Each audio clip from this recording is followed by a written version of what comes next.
Profesor Edi. Nah, dia mengutarakan sempat bahwa dia bilang ada suatu kejadian dia yakini adalah si yang dianggap pelaku itu, ya dia Jessica itu datang ke lokasi sebelum kejadian. Sebelum kejadian. Dia yakini, dia yakini banget di suatu podcast dia yakini banget. Ya, memang itu beginilah gitu ya. Dia masuk sebelumnya dia bilang katanya dia yakini dan saat itu yakin. Ya, saat itu yakin bahwa itu udah pernah hadir. Kemudian terbukti ternyata tidak, dia belum pernah hadir ke sana. Si Jessica-nya itu hadirnya pada saat itu pada hari ya. Cuma beberapa jam sebelumnya dan kemudian balik lagi. Bukan beberapa hari sebelumnya. Ya, dan kemudian Profesor Edi-nya ini mengutarakan, itu setelah itu saya salah lihat gini. Direvisi. Nah, direvisi. Udah dikoreksi. Ya, dia salah lihat. Itu bukan pernyataan hukum tuh. Ini yang saya bilang, itu yang gue bilang, itu bukan pernyataan hukum demi hukum kepada orang hukum.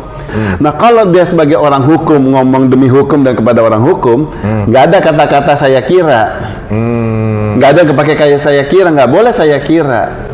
Jadi pernyataan di situ adalah yang diajukan kepada dia, yang ditayangkan pada gelar perkara, tayangkan pada suatu kejadian ada seperti ini.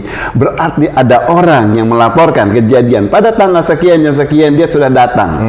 Kemudian tidak datang, kemudian dia datang kembali. Nah, itu bukan saya kira cuma nonton, kirain dia, mukanya kayak dia, gua lupa. Iya, ayolah, gua bukan orang hukum.